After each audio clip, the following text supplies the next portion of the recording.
물건이 좋으면 들어가시는 겁니다. 아까처럼 1억 3,700만원의 시세에 현재 5,100만원에 진행하고 있다. 그러면 무조건 들어가야죠. 무조건 사야 됩니다. 무조건 낙찰 받으셔야 된다는 얘기예요.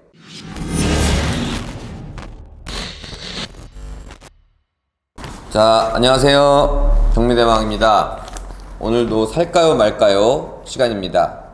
또 이렇게 현장을 다녀오셔갖고 영상을 찍어주셔서 제 영상을 보면서 바로 이 내용을 읽어보도록 하겠습니다. 여러분들은 영상을 보시면서 귀에 집중하시면 될 것 같아요. 안녕하세요. 직장인이라 오프라인 수업을 듣지 못하고 온라인 수업 및 유튜브로 많은 배움을 받고 있는 라고 합니다. 정말 감사합니다. 아래와 같이 관심 물건에 대하여 입찰 여부에 대한 궁금증이 있어 문의드립니다. 양평 흑천에 붙어 있는 토지고 서양이지만 천을 접하고 있어 주거지로 하기에 좋아 보입니다. 5개 지번인데 계획관리지역과 농림지역이 섞여 있고요. 실거래 동향은 농림지역은 25만원, 평당가를 얘기하는 것 같아요. 계획관리지역은 70만원 이렇게 나옵니다. 질문 1. 현황도로 비포장 Y자로 토지에 포함되어 있습니다. 이거 무슨 말인지 잘 모르겠죠? 좀 이따 해소해 볼게요.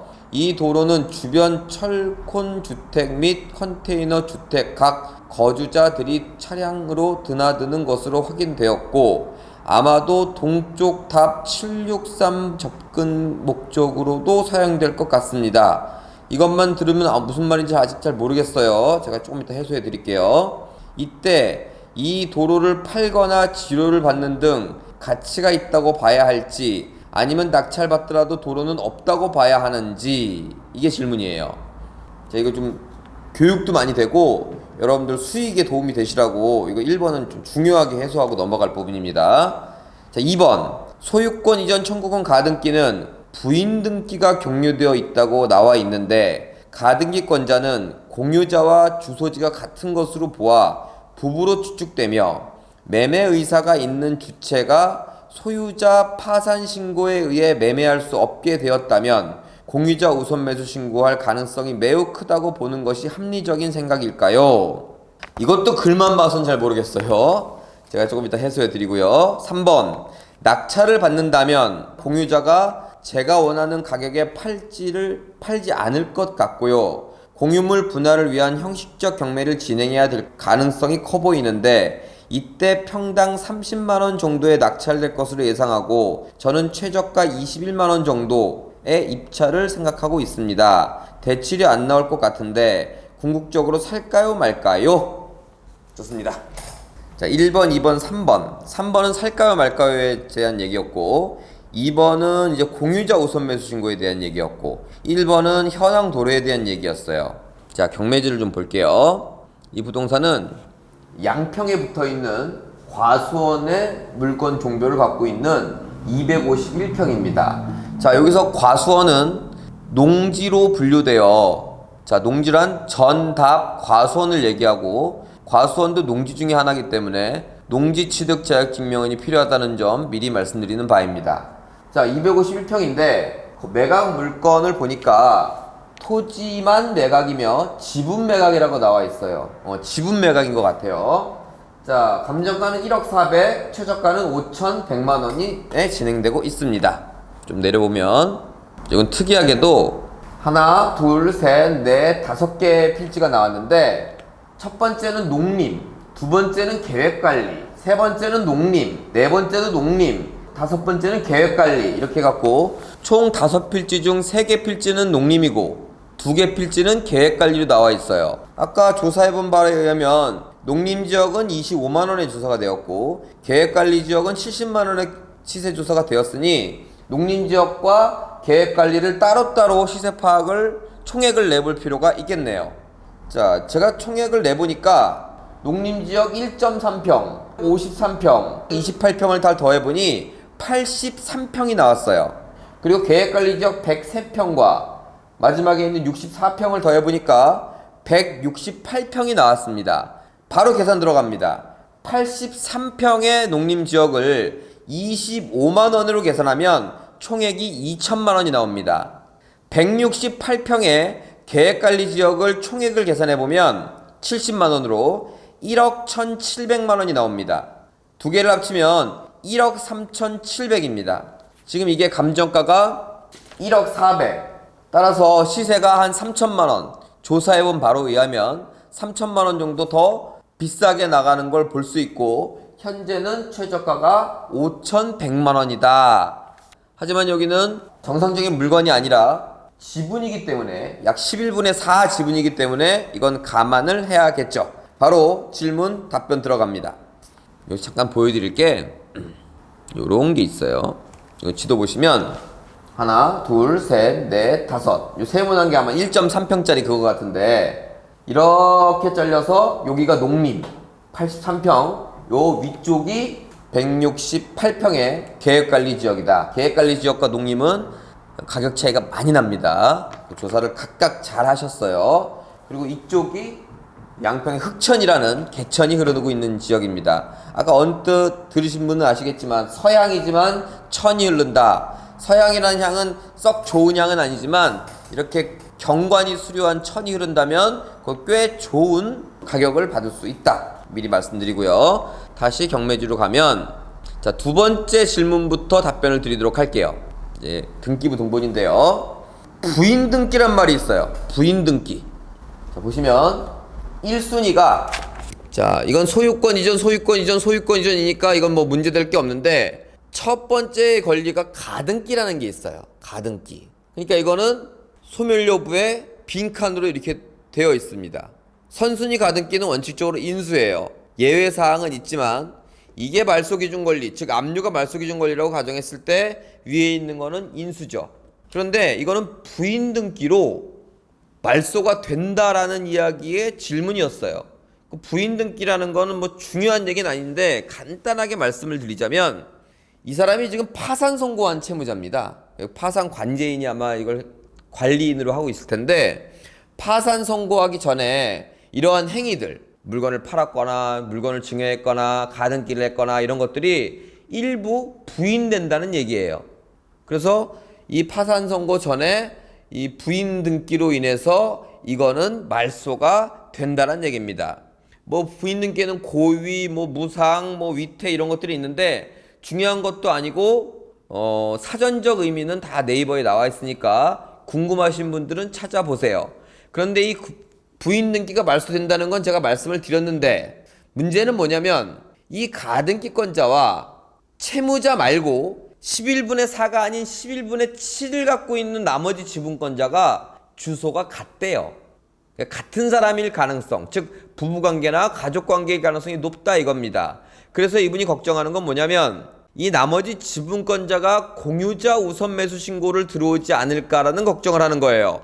지분 같은 경우는 경매가 안 나온 지분권자가 공유자 우선 매수 신고를 해서 낙찰자한테 빼앗아 갈 수도 있죠. 자, 제가 보기에는 예상이 충분히 가능한 예상이고 가능성도 꽤 높다고 보나, 제가 항상 주장하지만 공유자 우선 매수는 하자가 아니기에 그거를 예상하고 들어갈지 말지, 입찰할지 말지, 낙찰 받을지 말지를 예상하는 건 절대 아닙니다. 예상할 수도 없을 뿐더러 물건이 좋으면 들어가시는 겁니다. 아까처럼 1억 3,700만 원의 시세에 현재 5,100만 원에 진행하고 있다. 그러면 무조건 들어가야죠. 무조건 사야 됩니다. 무조건 낙찰 받으셔야 된다는 얘기예요. 따라서 하자가 아닌 이런 부수적인 것들은 무시하고 들어가라. 자, 그게 공유자 우선 매수 신고에 대한 걱정에 대한 저의 답변이었습니다. 자, 1번 질문입니다. 1번 질문은 뭐 Y자로 토지가 통행되어 있고 거기로 컨테이너랑 집이 있고 막 이런 복잡한 설명을 하셨는데, 그게 아까 나온 이 영상입니다. 자, 멈춰보면 여기가 흑천이에요. 하천이고 여기가 메인 도로예요. 메인 도로. 이 메인 도로가 어디냐면 요게 메인 도로예요. 자, 이해 가셨죠? 다시 영상 볼게요. 메인 도로에서 유턴을 이렇게 해갖고 여기에 비포장 도로가 이렇게 쭉 있어요. 쭉쭉쭉쭉 있어요. 그래서 끝까지 가보니까 차 같은 게 이렇게 좀 서 있고, 여기에 더 가보니까 집도 있어요. 비포장 도로를 통해서 집이 있구나 라고 하는데, 다시 지도를 볼게요. 지도를 보면 아까 이게 여기서 유턴을 이렇게 한 거예요. 근데 여기로 올라가는 건데 여기에는 지적상 어떤 도로도 없어요. 지적상에는. 하지만 현장에는 비포장 도로처럼 생긴 게 있었죠. 근데 도로만 있었다는 건 그냥 농사 짓기 위해서 통행하기 위해서 도로 있는 거는 많아요. 그런데 이렇게 올라가다 보니 요 근방에 집과 주차되어 있는 차, 그리고 이 사연을 보니까 컨테이너 같은 것들도 있대요. 따라서 측량을 해봐야 알겠지만 제 생각에는 경매 나온 땅을 통해서 이렇게 올라가는 것 같아요.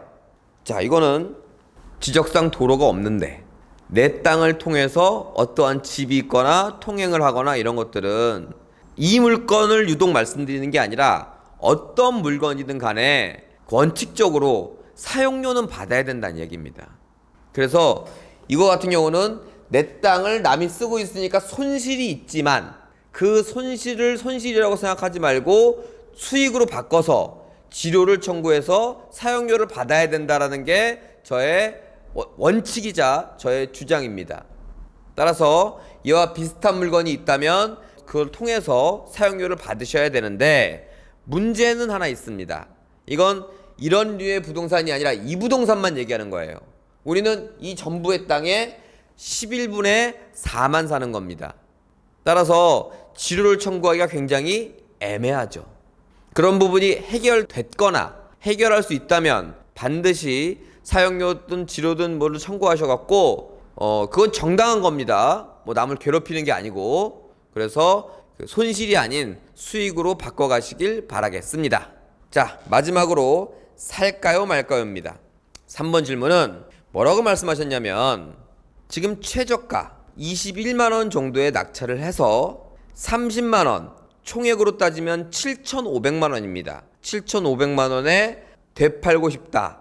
뭐 방법은 상대한테 파는 방법도 있고, 그리고 공유물 분할 청구 소송을 해서, 이건 제가 교육을 몇 번 해드렸으니까 간단히만 말씀을 드리면, 자, 이 땅을 2명이서 소유하고 있잖아요, 전체를. 그럼 잘라주세요 이렇게 청구를 할 수가 있어요. 상대한테 청구할 수 있고, 상대가 거절하면 법원에다 청구할 수도 있어요. 법원에다 청구를 하면 자르려고 많이 노력을 하겠죠, 법원이. 근데 보시다시피 자르기가 굉장히 애매하죠. 2명 중 1명이라도 합의가 안 되면 자를 수가 없습니다. 그러면 상대가 합의하고 싶지 않다, 그러면 이 땅을 이렇게 자르는 거예요. 그래서 이쪽을 갖겠다 그러면 내 땅은 맹지가 되기 때문에, 또는 농림이 잔뜩 껴있기 때문에 이거는 합의가 될 수가 없습니다. 그걸 역으로 이용한다면, 난 너랑 합의하고 싶지 않고 난 이거 돈으로 받아갈 거야 라고 이렇게 잘라갖고 우리가 이쪽을 달라고 그럽니다. 그럼 당연히 상대는 합의하지 않을 겁니다. 그렇게 합의가 이루어지지 않는다면 재판은 현물을 분할하는 게 아니라 현찰로 분할하라고 이 전부를 경매계에 경매를 넘겨버립니다.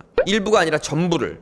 그래서 이 전부가 낙찰이 되면 그 중에 11분의 4는 우리가 갖고 돈으로, 11분의 7은 그쪽에서 갖고, 이렇게 현찰로 분할하는 걸 공유물 분할 청구 소송이라고 합니다. 최악의 방법이지만 방법이 있다는 건 굉장히 훌륭하죠. 자, 그래서 이 질문자는 평당 21만 원에서 갖고 30만 원 정도의 낙찰을 예상하고 그렇게 그 돈으로 팔고 싶다는 얘기예요. 간단히 보면 디테일해 보이지만 여기에는 상당한 문제가 있습니다. 그래서 오늘 살까요 말까요는 두 가지 결론을 드리도록 할게요. 일단 이 질문자에 대한 결론입니다. 자, 합의가 안 됩니다. 그러면 소송하셔야죠. 소송은 처음 하는 분들은 당연히 엉뚱한 결과가 나올 수 있기 때문에 변호사 같은 분들을 선임하셔야 됩니다. 변호사 선임 비용이 500 정도 합니다. 실력 있는 변호사는 훨씬 비싸고요. 500으로만 가정하겠습니다. 저는 최악으로 몰고 가볼게요. 소송을 이겼어요.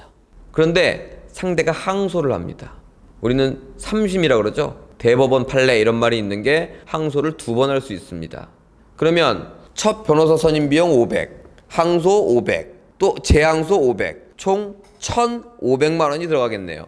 세금 5,100만 원의 세금이니까 뭐 취득세만 따졌을 때 그렇게 큰 금액은 아니에요. 한 200만 원.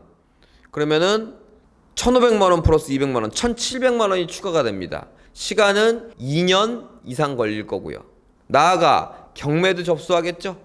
경매 접수하고 경매 나오는데 1년, 낙찰되는데 6개월에서 1년, 최소 3년에서 4년의 시간이 걸리고요. 비용은 1700 플러스 알파입니다. 작게 잡아 한 2천만 원 정도로 했을 때 현재 5,100만 원에 사시면 총 금액이 7,100만 원이 됩니다. 그리고 지금 30만 원을 계산하면 7,500만 원인데요. 그럼 7천만 원에 사갖고 몇 년 후에 7,500에 판다는 건 그냥 경매 안 하시는 게 좋습니다. 제가 두 가지 결론을 내린다 그랬는데요. 이 계획 가지고는 이 물건에 대해서는 답이 나오지 않습니다.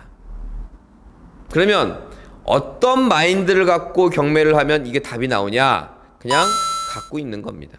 조금 기술을 부리자면 그쪽에서 사라, 팔아라 이런 합의가 안 된다면 서로 수익이 나는 합의를 한번 해보시기 바랍니다. 무슨 합의냐? 자, 다 같이 동의를 해서 이 치료를 같이 받아서 나눠 갖자. 이건 동의를 안 해줄 이유가 없겠죠. 이건 잔머리를 쓰는 거고 잔기술을 쓰는 거지 본 원칙은 아닙니다. 원칙은 뭐예요? 그냥 갖고 있는 겁니다. 그러면 우리도 지분권자고 상대도 지분권자입니다. 왜 자꾸 우리가 해결하려고 합니까? 급한 사람이 해결하는 거예요. 그럼 급한 사람은 우리가 마음이 급하면 우리가 급한 사람이고 상대가 급하면 급한 사람입니다. 하지만 우리가 21만 원을 사갖고 빨리 해결하기 위해서 공유분할 청구 소송해갖고 30만 원을 판다. 이렇게 해서는 답이 절대 안 나오고요. 그걸 상대한테 넘겨야 됩니다. 그러려면 기본적인 마인드가 여유로워야겠죠. 여러분들이 그냥 갖고 있다면 이건 1억 3,700만 원이지 7,500만 원짜리가 아닙니다. 열심히 계획관리직은 70만 원이고 농림은 25만 원이라고 열심히 조사해놓고 왜 뭉뚱그려서 30만 원에 팔 생각을 하십니까? 그 급한 마음이 부동산 투자의 실패를 불러오는 겁니다. 1억 3,700 그건 아니더라도 1억 500은 받아야 될 거 아닙니까? 그렇다면 우린 가만 계시는 겁니다. 그리고 상대가 협의 오고 상대가 소송하면 그 부대 비용은 상대가 내는 겁니다. 따라서 부동산은 사서 묻어두는 것이고 사서 여러 개를 모으는 거라는 마인드라면 이건 사셔야 됩니다. 아까도 얘기했지만 부인 등기 아무것도 아니고 1번 질문이었죠. 그리고 공유자 우선 매수신 거는 신경 쓰지 말라 그랬습니다. 그리고 도로 있는 부분은 우리가 사용료도 받을 수 있다 그랬어요. 그렇다는 이야기는 여유로움을 갖고 가면 상대가 뭐 공유물 분할 소송을 하든 뭘 하든 할 거고 우리는 그냥 갖고 있으면 된다. 1억 3,700에 팔아야지 시세가 그러니까 라고 한다면 이 물건은 사야 될 물건이고요. 이와 같이 21만 원에 사갖고 최악의 뭐 좋게 말하면 보수적으로 계산하면 이건 절대 살 물건이 아니게 돼버리는 겁니다. 자, 여러분들 부동산은 이 부동산의 운명이 정해져 있는 게 아니라 이 부동산을 소유하는 소유자에 따라서 이 부동산의 운명이 결정됩니다. 누구는 500만 원 남기고 팔고 누구는 수천만 원을 남기고 팝니다. 여러분들 돈을 버는 건 기술이 아닙니다. 여러분들의 마인드니까 그 마인드의 철저한 수업을 여러분들이 받아가시길 바라겠습니다. 자, 이렇게 살까요 말까요 메일로 보내주신 분한테 감사드리고요. 오늘 수업 마치도록 하겠습니다. 감사합니다.